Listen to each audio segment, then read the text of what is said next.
Nagbabalik po ang News at 1. Dako muna tayo sa Palasyo ng Malacanang para po sa mga mahalagang balita mula roon. Nakatutok po doon ang aming kasamang si Elena Luna. Elena?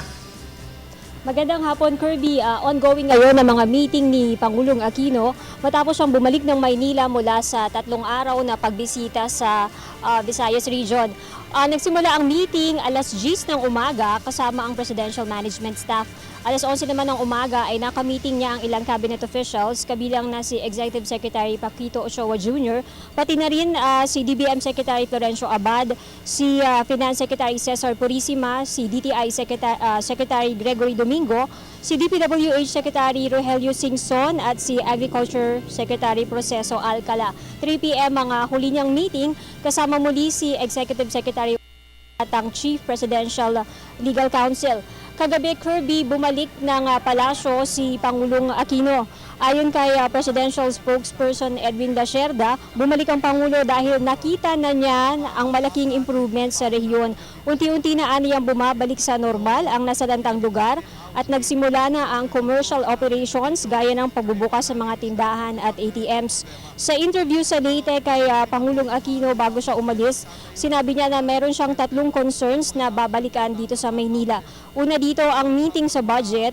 Gusto ng Pangulo na maniguro sa pagkukunan ng pondo para matugunan ang pangangailangan ng mga apektadong lugar. Pangalawa ay ang NEDA board meeting na pinagpaliban nitong last week.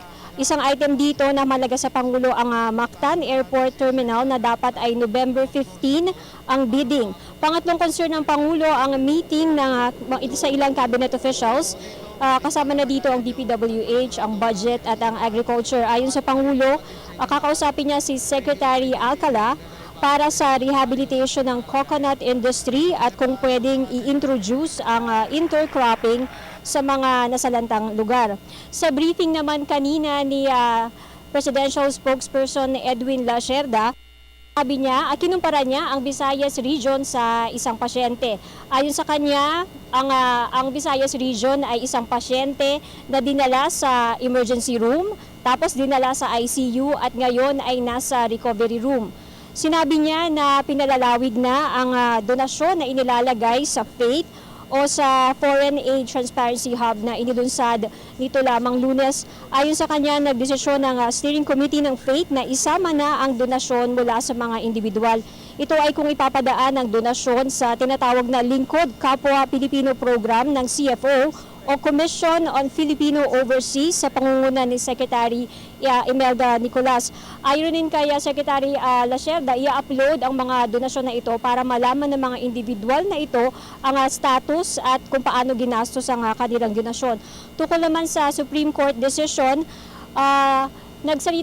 tumanggi muna magsalita ang palasyo tungkol sa desisyon sa PDAF. Pero nagsalita naman sila doon sa naging desisyon ng Korte Suprema sa usapin ng Malampaya Fund. Let me just say that insofar as the Malampaya Fund is concerned, the reasoning as stated in the papers, the Supreme Court has had a thorough discussion on the BITAF and on the PSF as well as the Malampaya.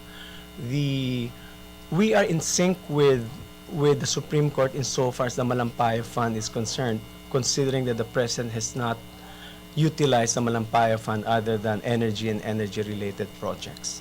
So I think that's, for us, we have no problem with the removal of that provision, and for such other, I may be paraphrasing here, but for such other projects in the discretion of the President, we have always viewed that particular phrase as limited to the use for energy-related and energy projects. But are you also in sync? Hindi muna nagkomento ang palasyo sa desisyon ng Korte Suprema sa PDAF dahil ayon kay Secretary Lacerda ay hindi pa sila nakakakuha ng kopya nito. Ito ay sa pamamagitan ng Solicitor General ang tumatayong abogado ng gobyerno. At yan ang ating balita mula dito sa Malacanang. Sa tulong ng RTVM, ako si Elena Luna para sa Telebisyon ng Bayan. Maraming salamat sa iyo, Elena.